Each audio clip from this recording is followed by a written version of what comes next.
said I got to say something, baby, hand me the mic. I said I got to say something, better hand me the mic. Somebody hand me a mic, cause I got to say something, so just hand me a mic. When I need to say something, better hand me the mic. I said I got to say something, better hand me the mic. Are we rolling, Southpaw? We're rolling. We're rolling indeed. You should probably start, mate, right? An incident happened on the way here, didn't it, Southpaw? Oh, an incident did happen on the way here, to be fair. So, he picked me up, didn't he? Yeah. So, we're going down Geneva Road. Yes. And there was this, how old? 18 months? Nah, I'd say maybe two or three. 2-year-old kid just running in the middle of the road. Stepped into action. So cars couldn't get past. Little angle, weren't you? Little angle, mate. Got out. Forward man on the floor. I heard I thought, oh, he's done his phone here. Didn't bother him. He just went over to that kid. You're all right. And the bloke in the oncoming works van, he got out, didn't he? Yeah, he did as well, to be fair. He's all right. Is he all right? And then the dad's, oh yeah, what did he say? Oh, he's man, don't worry about it. Picked him up. No. Was he in his drive? Yeah, he was scary, to be fair. It's the worst thing anyone can see, isn't it? A kid running in the road. Where? Yeah. So, you know. No. Wow. I think anyone would have. Wow. I froze. Oh my God. No, listen, let's, well played, Southpaw. I'd like to think that people would have done it, but yeah, I like that. Literally blocked the traffic. Blocked either side. So the bloke in the works van, wow, he did his bit, didn't he? Yeah, he did the exact same, to be fair, yeah. Right. And Southpaw, right, so no one could get past either way. Wow.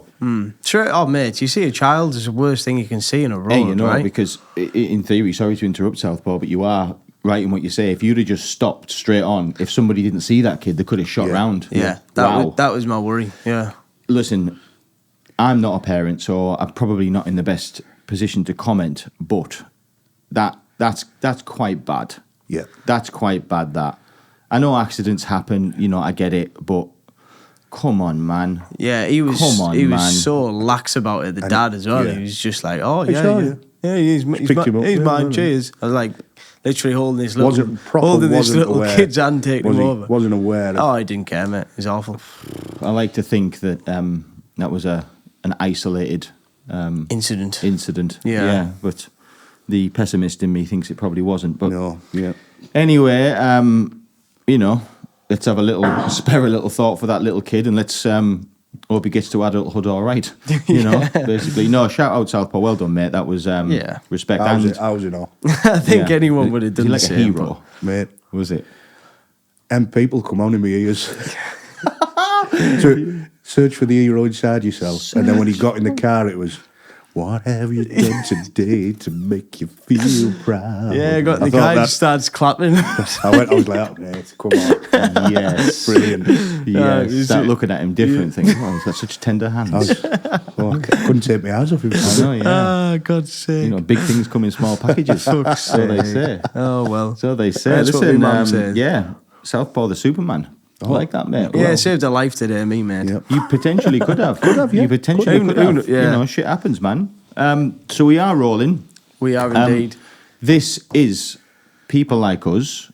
It's Southpaw. We're joined. This is the return of the Norm. Yeah. Return of the Andy Ormerod. We really appreciate you coming. No problem.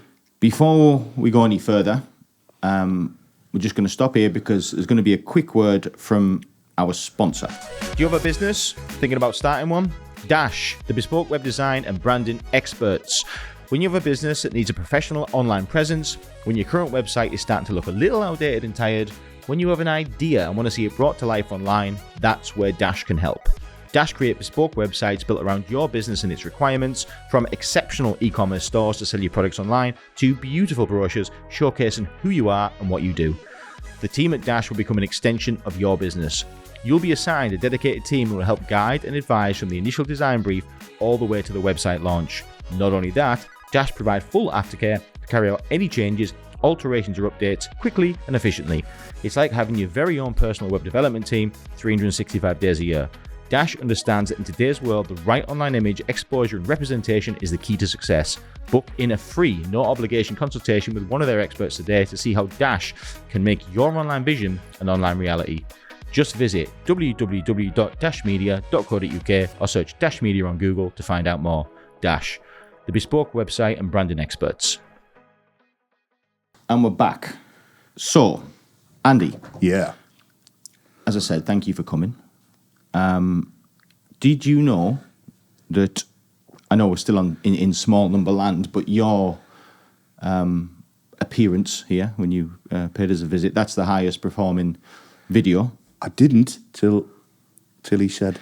And it's quite substantial, the difference. You know, I think, doesn't Andy's interview have double anybody else? I think I don't know whether it's double. We've had a few since that have done all right or getting close to the same lane. But yeah, I think ours is well above 300 now. That blew me away last night when you said so, Paul. Like, I was like, really?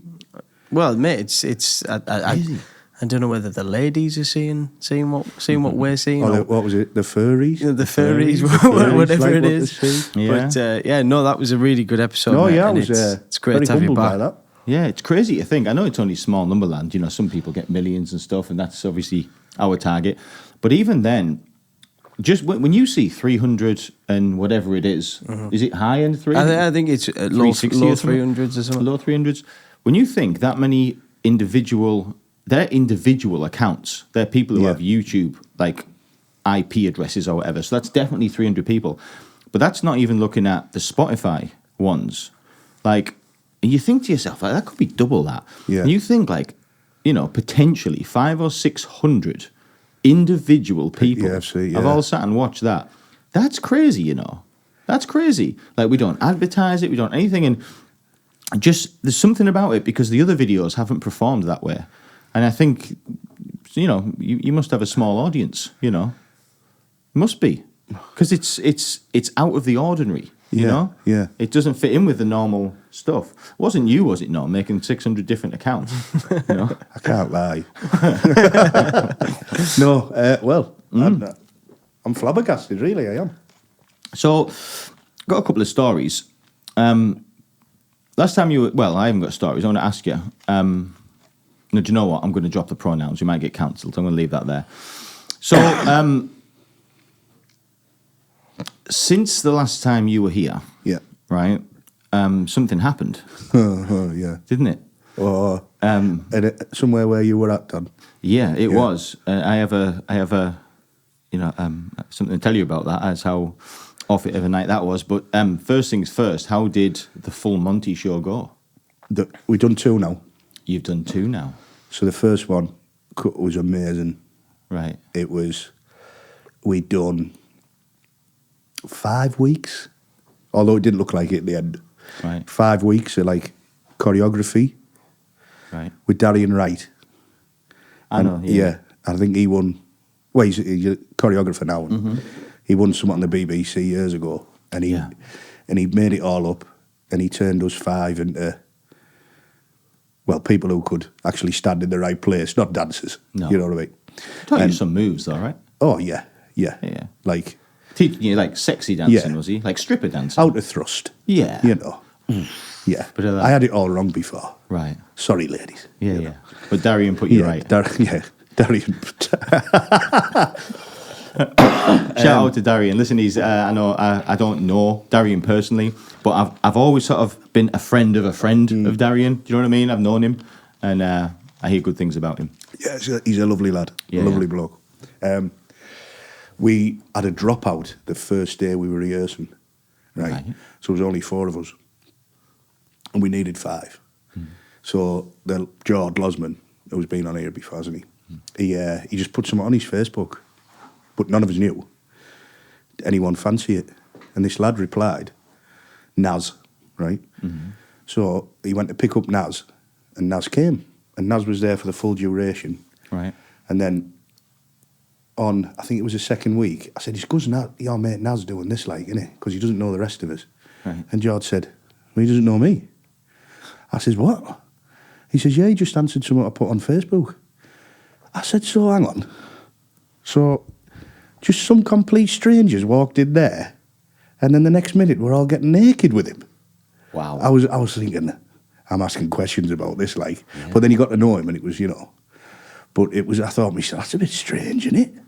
Which one was Naz again? The guy with the big hair? Yeah, and the glasses in the middle. Do you know, on that night, because he had the camera and stuff too, right? Yeah.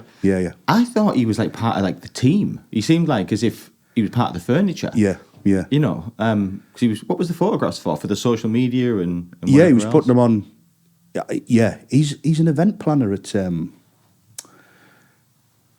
Caps Off Brewery in Aycliffe, I think, or something like that. So it's all for his kind of socials and whatever. Because following that that night, I was looking on the socials to see like on yours and George, but I didn't see any pictures. But I mean, I suppose you're not going to put Willies on social media, right? I suppose. No. I did see him hovering around with a camera, and I was thinking where them pictures going to end up. I think he didn't want to do it again, the second one. Right. He did it once, not doing it again, which is fair enough. I didn't stay till the end, but I did see him do the Magic Mike thing on his own. Yeah. You know what? Hats off to him. He was pretty good, like. Yeah. Fair dues. He had the moves. Yeah, you almost think, like, have you done this before, Naz? That is not your first time. You aren't moving like that on your first time. No. You've done this before. It's off-putting. All right, Naz, you listen. It's off-putting in the mirror, I'm just thinking to myself, right, I've got to take my shirt off here. I've got to turn around, maybe get my thong on. You know what I mean? Right. But then you see Naz out the corner of your eye was always in the middle, and he's doing like Eric Cantona karate kicks. Because he was always, and he was going like the old Michael Jackson with his group, like that. And we were all, I don't even know if I'm at the right place, you know what I mean? Yeah. But he did it in the air, it was good. Yeah. So, that was the first time you'd ever done anything like this? Yeah, first time. What did it, like, for me, I'm a shy person, so I would really struggle to have the confidence to do something like that. Like, did you experience through that process, at what point did your ass fall out, or did it not? No, it never. Not at all, the whole way through? The only thing that made me nervous, right, because we all had these button-up Velcro stride things that you had to flip off, and we had them on the day of the thing that turned up. So we were all putting them on like hours before the show, and now they all fitted great. Right. Now we've got Darian announcing the raffle, so we've only got a certain amount of time to get ready in a little room, and then all of them just fell apart. What, everyone's? Everyone's. Oh, they were putting them on, we couldn't get back together. So we had to get a staple gun, and one of the lads was just stapling everyone's, and then we had to do his. No way. So it was proper... Like on the fly? Yeah. And then when eventually we all got it done, and just by the time the music started, it come on. So I don't know whether that helped with it, because there was something else to think about. And then you had to think about, you wanted to think about your moves as where you had to be, because you had to interchange and stuff. That's what I was thinking about. Yeah. But then, when you see, excuse me, when you see the video, I loved it. I was stood like an X at the end. Come on! Yeah. I bet a few pints helped. Yeah, he had a couple of pints. Yeah. It sort of lubes things up a bit, doesn't it? Yeah. The point. Do you know, as I say, my ass would have fell out. But I can't, like, people think, oh, what, you got your clothes off in front of people. Yeah, bit embarrassing, but there's more to the story than that this story doesn't really, like, shed light on, which is the audience. When I walked in that room that night, I was stone cold sober. I don't drink, right? I was stone cold sober. And I can only describe that room wasn't an audience. That room was 300 wolves. Oh, they were savage. Wait till we get to Loftus. Right. Darlow was, they were raucous. That seemed raucous. But Loftus was... Tell us about Loftus. So Loftus was... So just for the viewers who are watching, the Darlington was the first Full Monty show. Yeah. Loftus is another Full Monty show you've done since. When was that? About 3 weeks ago. About 3 weeks ago. Yeah. Okay, so cue Loftus. What so happened? Loftus was different. So we had 3 people drop out and we couldn't get replacements for strippers. 3 people? Yeah.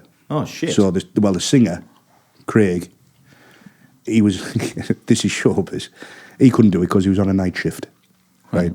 So, he couldn't do it. Naz didn't want to do it. And the other bloke is Tommy. He's kind of associated with a different charity, so I don't think he could do it. You know what I mean? Or I think there was some falling out. I don't know. There was summit. So we couldn't find anyone. We had 2 people lined up who got in Loftus Club where we were, and they were Scottish, I think, and there were just blokes in there who were working in Loftus, and they said they'd do it. And I remember saying to Jordan, Jordan, it's all very well. I said, imagine you and me and you there when we're just having a couple of pints after work. And then the landlady says, you fancy stripping off on Saturday? Of course I do. And then Saturday morning comes and you're thinking, nah, I don't fancy that. So they dropped out in the end. Yeah, it stinks to drop out. So the landlady, she had a contact, right, with 2 of the Dream Boys from Newcastle. What are the Dream Boys? Like pro strippers. Aha, right. So they were meant. So the crux of the show was me and Jord doing like party games with them, like rude ones, stuff like that. Getting the crowd going, We getting the Dream Boys on. Oh God, they all look like they've been stung by bees, don't they? I Should have some ointment for them. So antiseptic on them then. They have but they were a bit late. They had 4 shows that night, right? And they were coming from Aycliffe, so they were a bit late. It said to be there about 9:30, turned about 11:15. So by the time they got there, they were getting a bit out of control even more. Right. So me and Jord, the thing was they were going to be pro strippers, and me and him were just going to mess about in the background. I get it. And they would be but at the end we would all. Yeah. And he said, me and you are just going to have to do it. So we did the routine with 2 of us. And it went down okay. Yeah. You know what I mean? And I'll tell you some of the compliments I got and some of the things what they said to me. And then the Dream Boys came, right? My God, right? We're talking like a horse. The pair of them. No way. Oh, yeah. Wow. I'm not a little lad. For anyone watching. Right? But I thought, blimey, look at that. It's like Excalibur. You know what I mean? So for some reason, one of them had like a Brazilian flag, right? Right. And he was putting it in front of him, and the flag was going up here. Wow. So you could see the business. Right. And the other one had a Swiss flag, I think. Right. And he was doing the same. And then they were going in the audience and stuff. And then there was the dressing room was just off the side of the stage. So you couldn't get in if you hadn't been on the stage, right? So I went on the stage and I went in just before they started performing. And one of them, I caught him there, had it in his, the old Swedish cock pump. No like way. That. Oh, I went, oh, sorry, mate. He went, it's all right, don't worry about it. Like, just walked for ducked back, give it all. Never. He said, so we're having a bit of crack. And then he went, his exact words were, he went, have a look. I went, ooh. No way. What, he passed you the penis enlarger? I'd just been on him. I went, ooh. He went, no, it's all right. So I went, lovely and fresh. Oh. And he said, if you want to guarantee a 12-inch piece, mate, that's what he called it, a 12-inch piece. He said, you can't want one of these. It was called the Mustang Stallion. Wowzers. Right? So Wowzers. I Googled it, and it's real. Let's have a look at this Mustang Stallion, Southpaw. It's a real thing, is it? Yeah, very real. Do these... I'll ask the question in a minute. Continue with the story. So, but then he said, it's the 4th show that I made. He said, I can't do it much longer. And then he showed me his dick, and he had like a bruise come down the side of it. Wow. Where he'd been. Oh, wow. The Mustang Stallion. I might sound stupid here, but you know these enlargers? We've all heard of them. Is Is it? It's. I assume it's not a permanent enlargement. No. Like how does it work? What's the science in this? Does it just stretch it? Yeah, or it just sucks all the air out of it.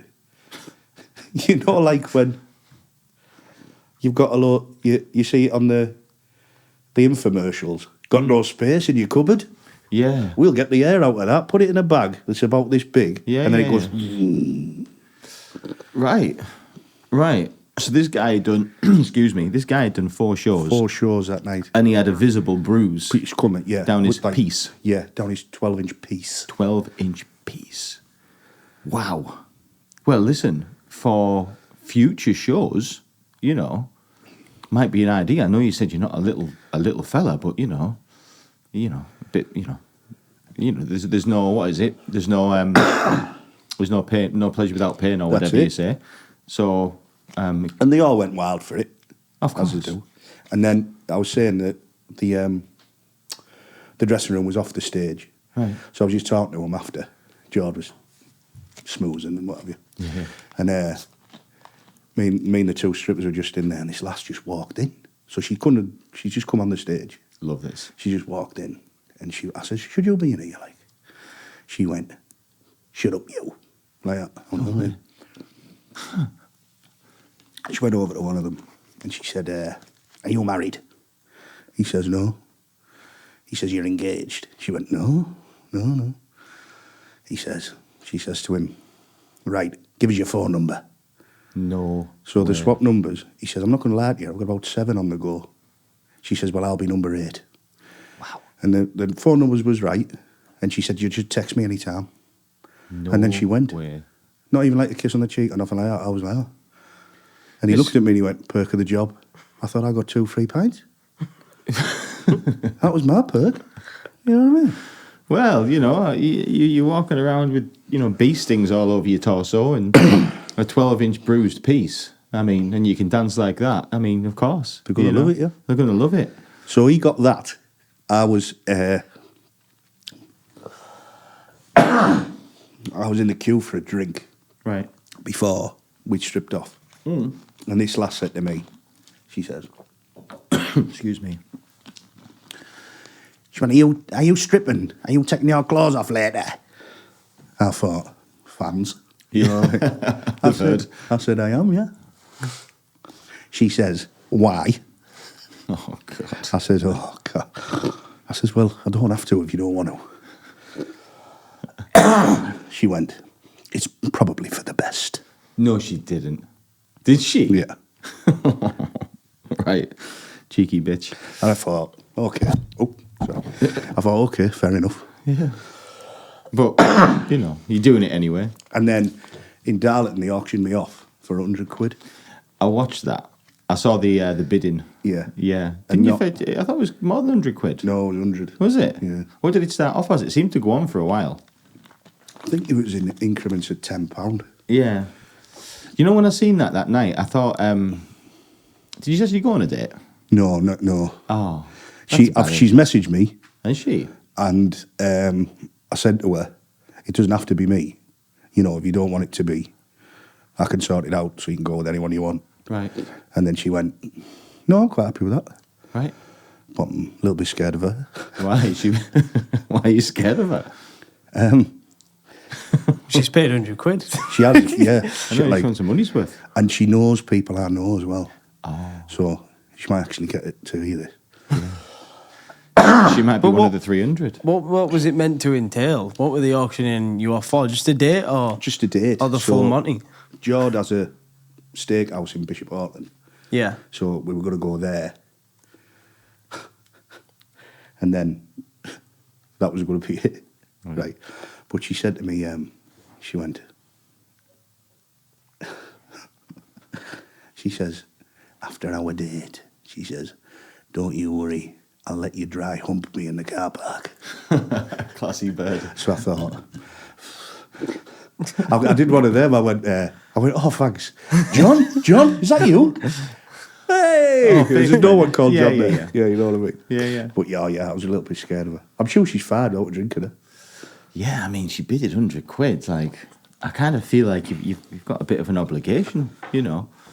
I should really follow it up. I'll have to follow it up now after this. Pretty much. Or refund the poor lass, you know. Yeah. But no, shout out to her. I watched the bid for it, like, and she outdid somebody. There was a battle going on at the end. And we did two people. the time of our lives. Yeah. Didn't we? Yeah, so you do it again, this full Monty. Is going to continue? Yeah, I think so, yeah. And do you know how much it's raised for the charity? We didn't get as much as we did in Darlow, because I think there was more people in Darlington. Yeah. I think we raised about, I possibly got this wrong, $4,000 upwards of.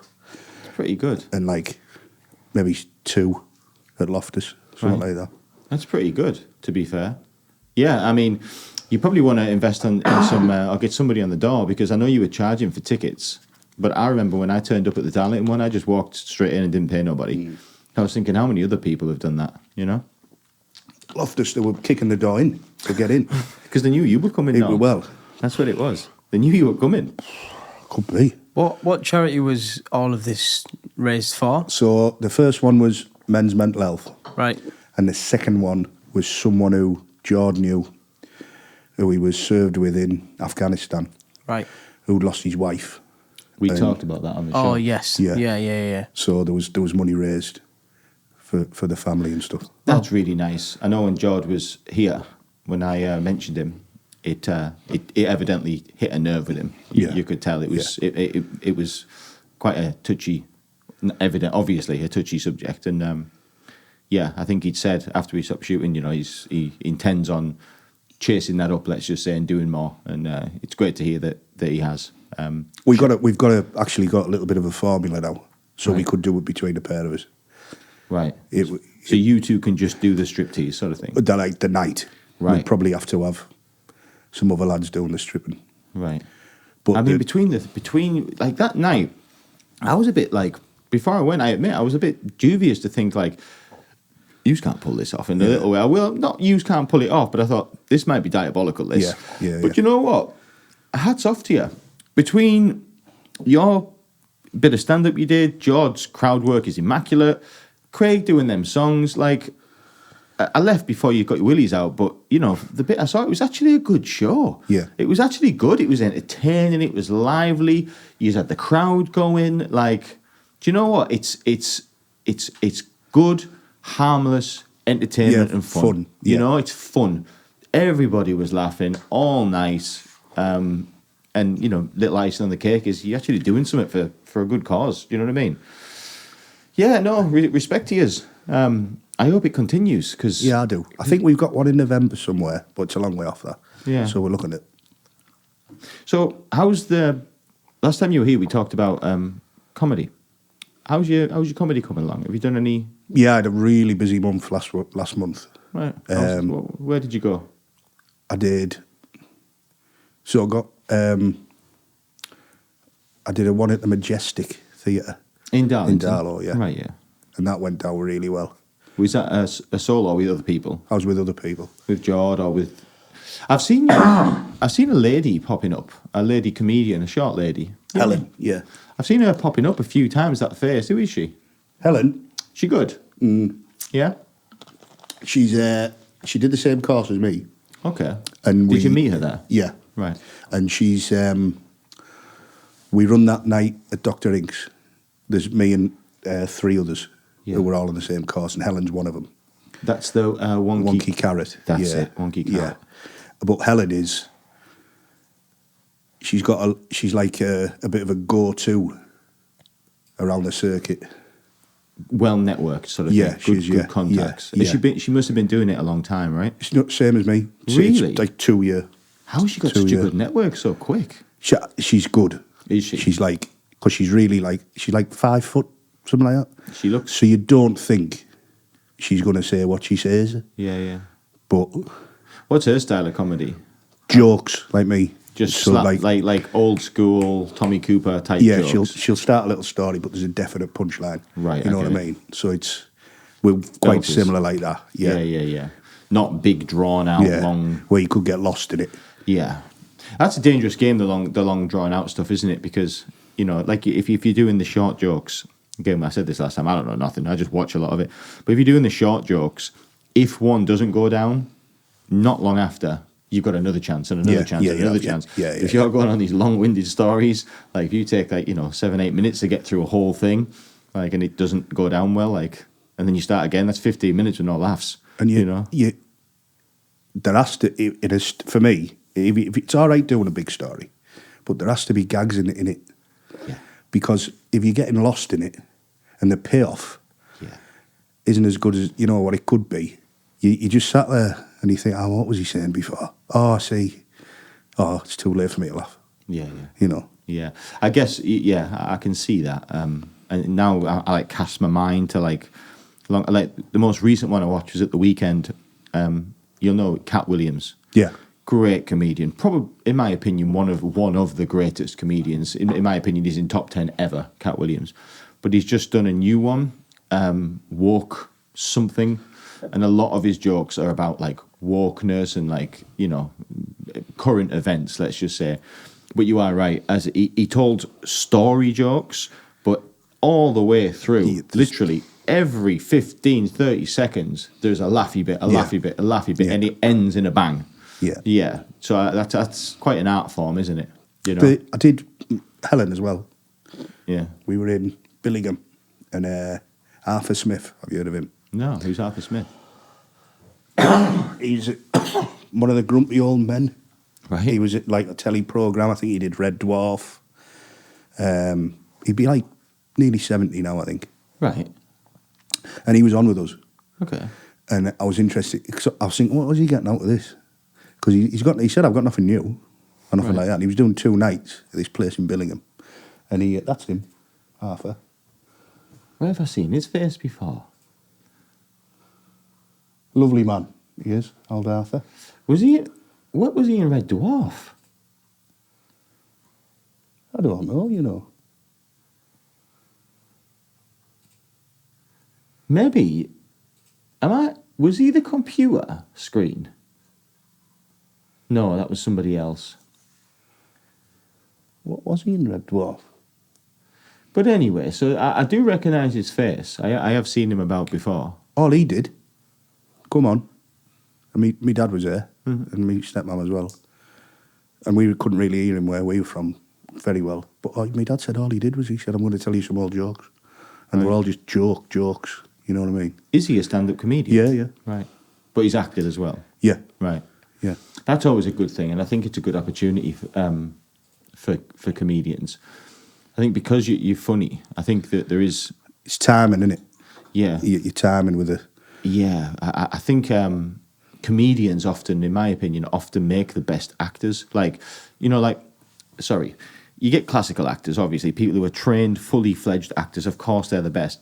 But if you're going to bring somebody in to play a part, a sportsman, I think a comedian makes the best transition, in my opinion. Yeah. Every comedian I've seen go into an acting role always goes down well. I've never seen it done badly. It's because a lot of it's tragedy as well. Yeah. Because you bring it back on yourself. Mm-hmm. So and it, I suppose when you're thinking about stuff, when you're writing stuff, you're thinking about things that have happened to you, or thinking about things that people can relate to. Yeah. So it's all you're taking a lot from everything. Yeah. Which is similar to acting, isn't it? I suppose. Pretty much. How's the hour coming along?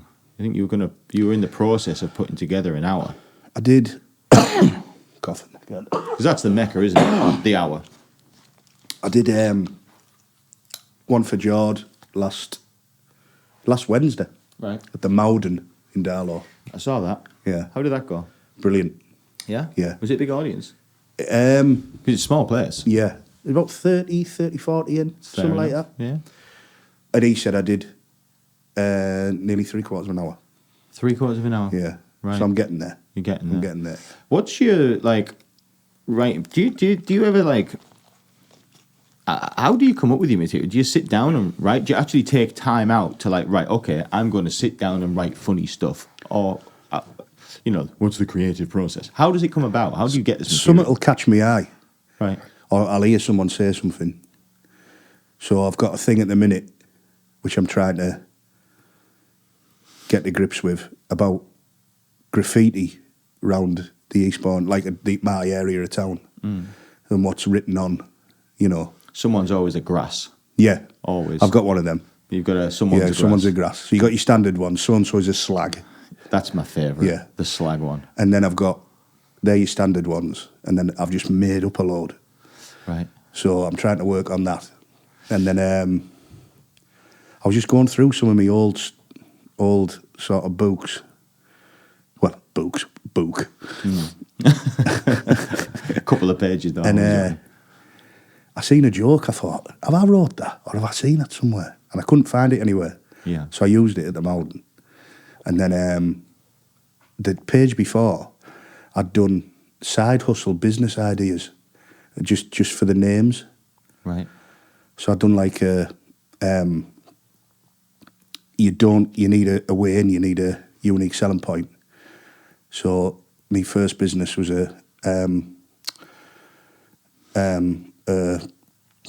what's the word I'm after? A novelty funeral parlour called Barack Embalmer.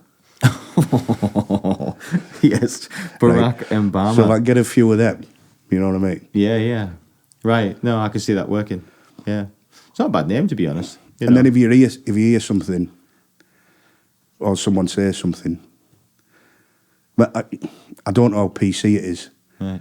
But the way the travelling community pronounce things, yeah, I don't know if I could go there. You have to watch what you do with that one, I think. Yeah. You know, especially in our side of town. Oh, yeah. You know, yeah. He's probably best left alone. I'm sure, listen, I know a lot of travellers and they, you know, I could put my life on it. They'll take it as banter. Yeah, they would. You know, they give as good as they get. You know what I mean? They'll banter you back. But I still ain't got the balls. I wouldn't. I don't think I'm going to. Because there might be that one. Yeah, you know, gets a bit. And then he's got his cousin and his other cousin and his other cousin and his brothers. You know, and probably stay clear of that. The thing I've learnt though is what is funny to you isn't funny to everyone else. No, like most of the time. So I've done stuff for the first time in places, and I've been dead excited about it, and I'm thinking, this is me next, and they've just gone. I've gone, oh my God.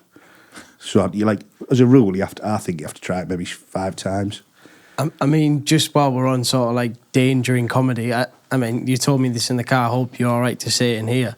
But you were mentioning you're going to Kirk Levington prison to go and do a gig. Yeah. And obviously, George's going along. Yeah. And with a lot of his stuff being crowd work, how do you think that's going to go down?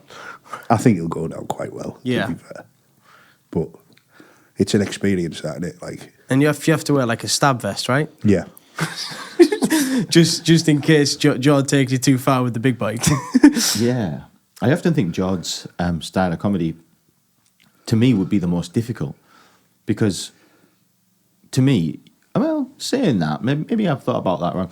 But from an outsider looking in, it seems like George has to write new material, like sort of not even write, he has to come up with new material every time he does a show because he doesn't know who's in the audience, what they're going to say.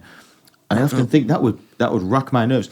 Look, I could never be a comedian, but to write an hour, I always think, at least when you walk on stage, you've got your safety net. You know where the start, the middle, and the end is.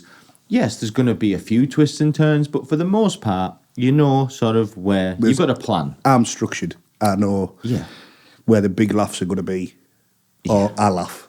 Yeah, that's all that matters, you know. But Jordan, if he's going on, or anyone who does the crowd work, and you're not getting anything back off anybody that you can use, you're pretty much snookered. Yeah. So then, if you see any of them go back into their own material, that's when you're like, okay, there's nothing really happening here.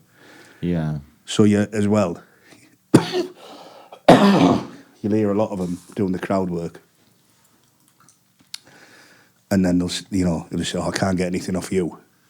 You know, what's your job? I hate all that, mate. What do you do for a living?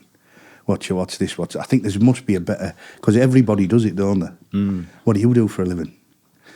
Oh, well, I'm a a psychiatric nurse. Oh, are you? What can I say? So what do you do for a living then? Yeah. I rescue mistreated goats. Oh, do you? Oh, okay. What do you do for a living then? I'm a midwife. You know when you see like all these little bits where people are getting organic reactions on the fly. People like George, people like Paul Smith, who on the fly thinking of these amazing interactions. I mean, for example, one recently was I saw Paul Smith and he said, "Oh, what do you do to a cop?" He said, "Oh, I'm a copper." He said, couldn't you like like just stuff like that is brilliant and it's on the fly. But do you ever think it sort of takes away slightly from the sort of comedian, like the generic comedian? And I'm not saying you're by far a generic comedian, but you work very hard probably for a long time developing these pieces and working on them and putting them together in a way that it all structures very well. And then George can have these moments where he hasn't even planned it, hasn't even thought about it until that second, and it just slaps like you always want it to slap.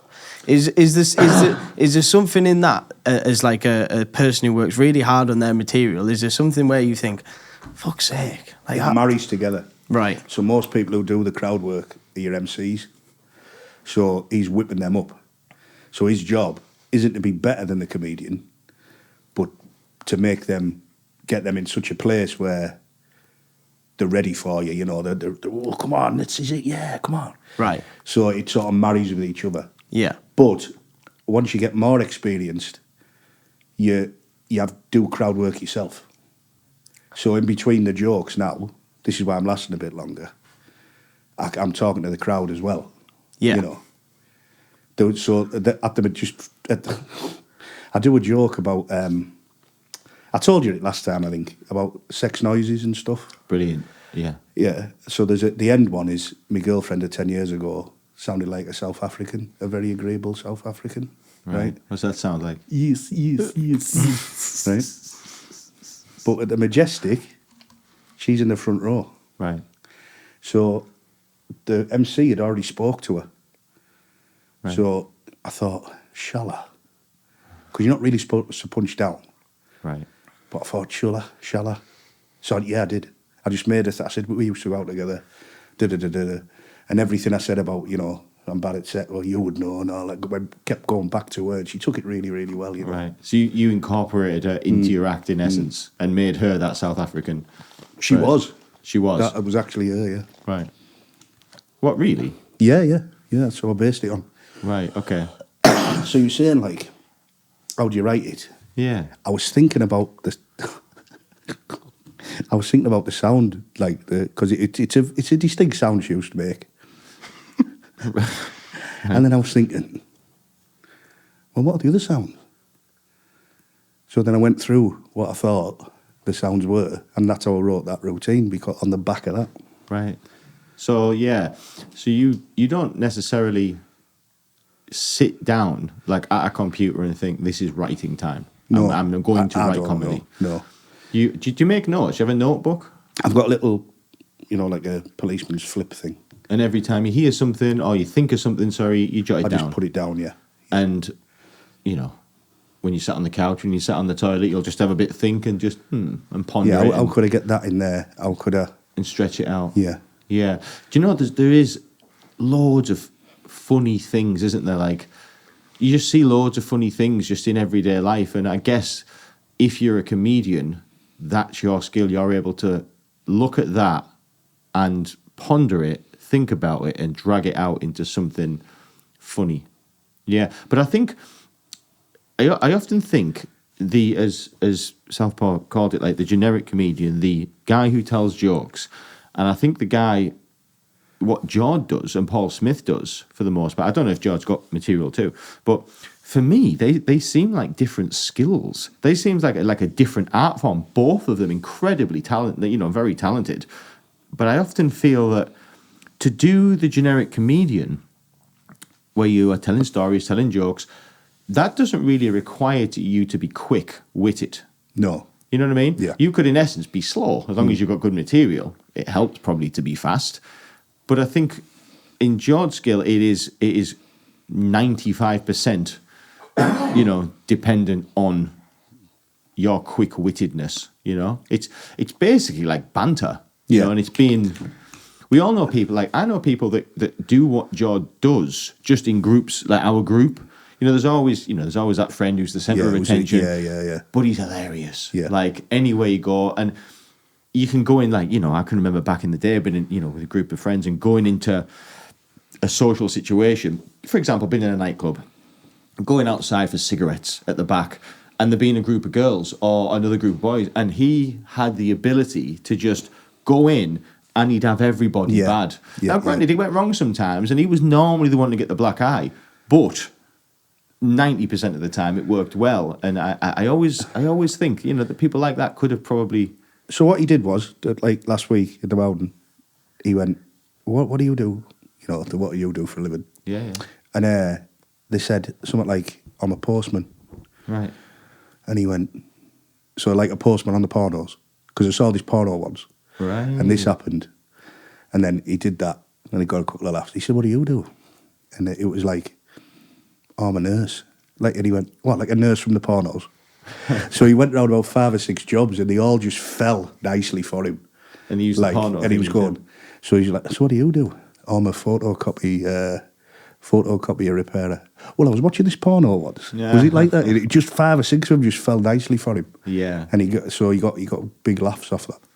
Do you think Joe probably he has some generic answers? So like, yeah, I think you'd have to, because there's some common jobs, like you say, like a policeman. I work for the civil service. I'm a whatever.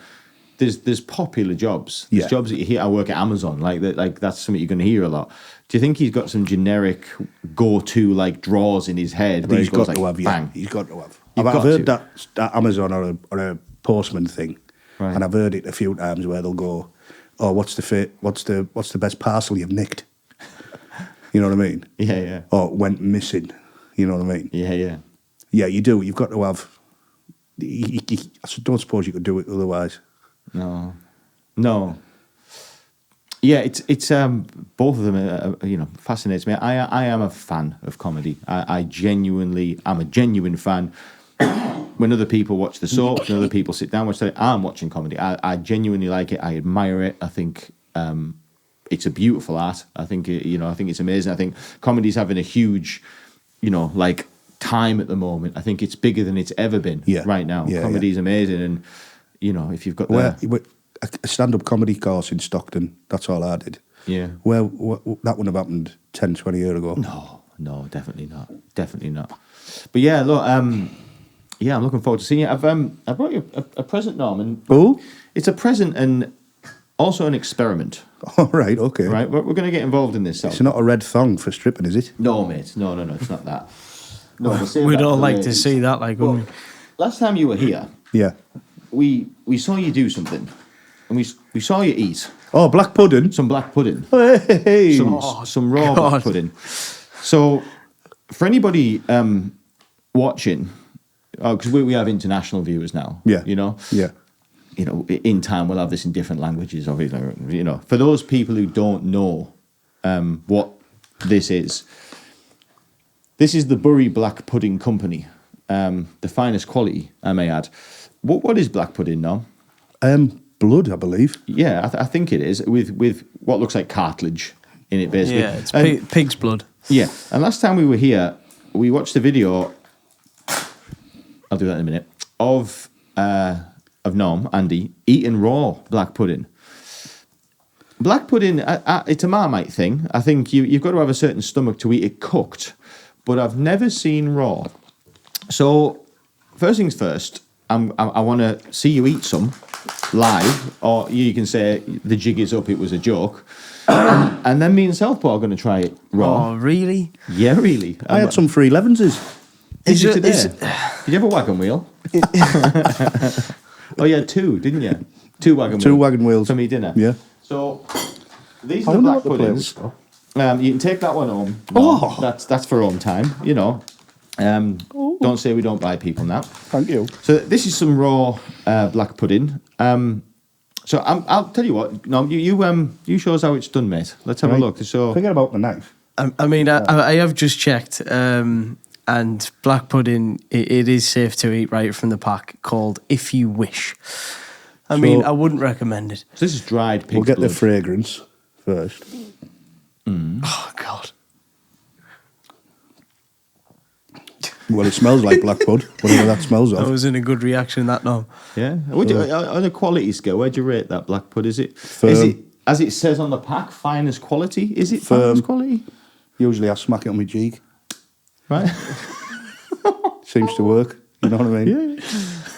Yeah. Seems to work. I imagine the dogs in the neighbourhood will be coming round now, licking my face. Right, you ready? Yeah. Lovely.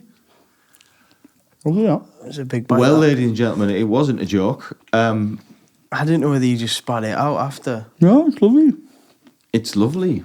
Well, we're going to find out, Southpaw. I mean, I'll leave this one to you, Daniel. So I'm going to give Southpaw a piece because, you know, it's all for entertainment purposes. You don't mind if I finish it, lad, do you? Just give Southpaw one of these. Just get one of them, mate. There you go, mate. I don't want to cut a bit off. No, mate. You're going to Oh, mate, it feels awful. Oh, yeah. Are you eating it all, Norm? Yeah, yeah. I'm only going to have a little bite down that. This will not be bad, this. Oh, dear me. Oh, it smells strong. I think, you know, it's a superfood. Is I've it? heard this. What, pig's blood's a superfood? Yeah, all that stuff's good for you, isn't it? Offal and all that. Well, listen, cheers. And here goes raw black pudding. Oh, God, all right.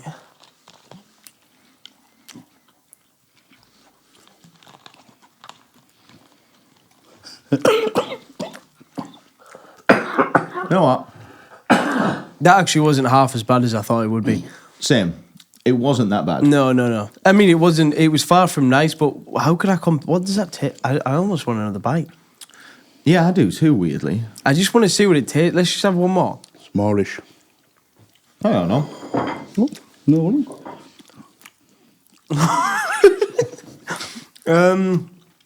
It's not that bad. There's not a lot of taste to it. It's a little bit like the sausage. You know, if you get a really good, like, homemade sausage roll, Yeah. it's a little bit like the sausage you get from that. like an artisan sausage Yeah, roll, one of them yeah, fancy yeah. ones. Yeah. That you from get like- from a farm shop. That's it. Yeah. That's what it tastes like, right? That's what I'm getting. I'm getting like don't really get- strong scented. I usually get mine from Londis. Londis. Opposite your house. Yeah. What's the quality like in Londis? I mean, I'm not I'm over giving the- away my secrets here. Yeah, don't tell. You know, this doesn't go no further than just us three. You know what I mean? But if you, when it's new meat day, I pop them to the back, what I want. I put it to the back of the fridge, right? Clock the date it's going off. Right. And the lads who run the shop are usually too lazy to bring it forward. So I know the dates. And I get like a gammon joint for £1. Never. Huh. I've been doing that since COVID. Not anymore. That's how you beat the food crisis. There you go, mate. I'm not going to lie. Are you eating it all? I feel I have a duty, you know. I won't be eating it all, like, but Yeah. it really isn't half as bad as I thought it would be. No. And yes, apparently black pudding is naturally high in iron and zinc. Iron is really healthy for the body, helping metabolize proteins, play a vital role in the production of hemoglobin and red blood cells. So yeah, I mean, it's obviously very fattening. It's not very good for you, health-wise, but yeah, it says here it plays a vital role in the production of hemoglobin. I'm hoping it means I don't have to get myself a Mustang Stallion. Yeah. It works that way. No, Yeah. ask your dad. They used to have it on the bar in pubs. Used to have what? Raw back pudding. Oh, I thought you said the Mustang Stallion. Oh, God. I don't know where they used to You've been drink going that. to. No, just like, they used to have nuts and stuff on the bar. It used to be... What, Raw like, black pudding? like chopped up or just like, really? Here we go. Just like, Return of the black chopped up. pudding. Chopped up, yeah. just raw, not cooked. Raw, yeah. I mean, I really enjoy cooked black pudding. Yeah, I do. On Really a enjoy it. breakfast, I will always add an extra one if I'm really going all out. I Let's love be it. honest, Halpart. I bet most people have never ate it raw. It's not that bad, is it? No, to be honest, I'm not actually upset with the taste of that. No, I'm all right. You haven't got any raw wagon wheels, have you? We don't have raw wagon wheels. We might have some raw bickies, like. How do we throw them out? We brought you sweeties now. Yeah, Have some no, yeah. Smarties, mate. You know what I mean? I'm all right. No sweeties for The now. old throat. No. But yeah, that's That's a gift from us to you. Oh, thank you. Norm. And thank you for doing that. So, I'm going to... Last time you were here, Norm, you made a claim. My God, right? Did it? Yeah. And it was about Steph McGovern. Oh, Steph McGovern, yeah. She's not coming in, is she? No, mate, no. She's next Please week. welcome. Yeah. Please welcome. No. You claim to be a super fan. Yeah. Right. So... I'm interested because I want to put that to the test. Okay. So I'm looking at Steph McGovern's Wikipedia page. So I'm going to ask you 5 things. Right. And I think to qualify, what do we think, Salpor? To qualify as a super fan, you should be getting 4? I think 4, yeah, that's a bare minimum, really. And 3 would be a fan. Yeah. And 2 would be that's not a real, you're not a real fan. Two would be your sort of She's line. my everything. How confident are you, Norm? On the Wikipedia page, I look at it a lot. Right. Let me just have a bite of black pudding before we start. So, okay. Probably shouldn't have done that. Sorry, right. Okay, so, Miss Yes. Steph McGovern. This is number 1. Where was she born? Right, okay. So, she's from Middlesbrough. However, she was born in Newcastle, I believe. I'm going to accept Middlesbrough. You might know more than Wikipedia. Yeah. Here it says she was born in, I won't say, because that's the next question. Right. But she was born in Middlesbrough. Yeah. So I'm going to take that. She's not famous enough to have that information. But you might know something that Wikipedia doesn't. But okay, so that's 1 from 1. Well played, Norm. Thank you. Love you, Steph. Next, tag Steph in this when it goes out. Yeah, I'll be tagging Steph. We jump, hang on, if Norm turns out to be a super fan. That's it, yeah. Right? Yeah. Question 2. Yeah. How are you feeling, Norm? Pressured? No, I'm okay. Yeah? I'm okay, yeah. I should know this. Okay. I'll go with what I was going to say. Yeah. What year was Steph McGovern born? Right, okay. So she'll be... It's either 81 or 82. When did this programme finish last year? 81. Because you've got... I'm going to jump in here. You have half a point because it's one of those 2 that you said. Is it 82? And I'm going to have to press you for your final answer. I know it's the summit of May. There goes question 3. No. Right. Sorry, I'll have another one. I think she's 82, I'll say. Is the correct answer, ladies and gentlemen. It's 82. 2 for 2. We got 2 from 2. So, that was... I'm starting to be impressed. Can you tell me... To be a super fan, you've got to get 2. Can you tell me 2 television shows except... Steph's Back Lunch. That she's been on? Yeah. BBC Breakfast. Confidently said. Have I got news for you? That's correct answer, no. So you've got 3 from 3. This isn't part of the quiz, but can you name any more? Just to cement that 3rd point.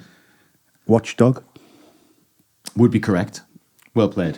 I think you proved your point there. Okay. 3 from 3. Okay.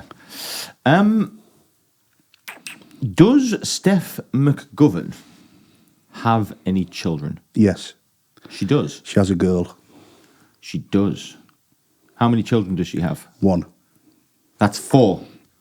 That's 4 from 4. 4 from 4. He's already a super test. fan. Yeah. He's already a super fan. You can fail this next one. Probably won't though. Yeah. I'm not going to lie. I've run out of questions. And let me have a look very quickly.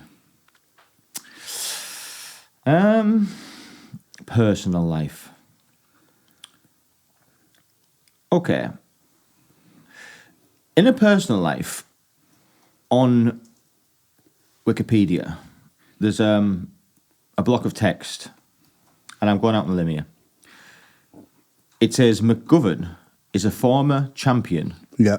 Something. Irish dancer. Wow. Ladies and gentlemen, we have a super fan here. Listen, if Steph's listening, you need to recognise Steph. Not that I'm telling you what to do, obviously. That was quite aggressive, wasn't it? I'll start again. Steph, I think you need to get in touch. We're happy to have you on People Like Us. We have a super fan here. And when Steph comes onto the show, I'm sure you'd come for your third visit. Mate. Dream come true. Black pudding and Steph McGuffin.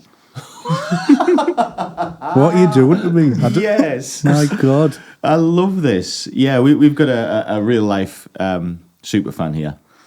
Look, Southpaw already told you we do our shows a bit shorter now. Yeah. Right? I think it's better for algorithms. When you've got a 2-hour show, people ain't watching 2 hours of show. Yeah. How long have you been rolling for, Southpaw? 103, I believe, 104. 103. Right, we're gonna start rounding it up, right? As ever, I like to do a little plug at the end. So, how, when, where can people watch you, get tickets? What's the next step? Tell us the score. I mean, obviously they may struggle if they're trying to get to the prison gig. Yeah, they're trying to get to prison. We're not. Yeah, maybe you unless don't get that. don't commit a crime to see Knob. Steph, there she is.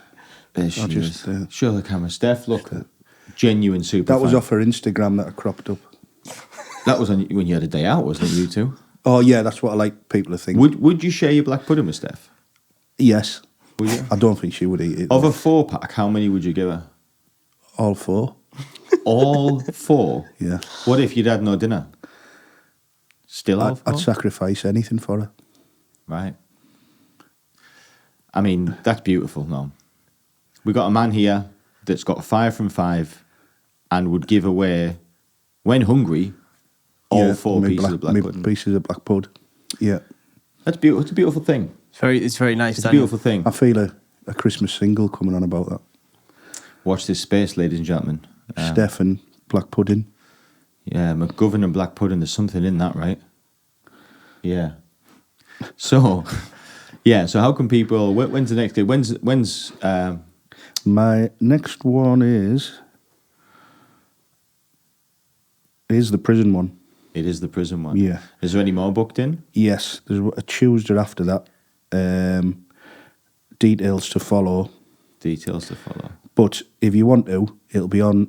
I'm just Andy Hercules Einstein Ormerod. How could we forget? On Facebook, and Darlow's Big Norm on Instagram.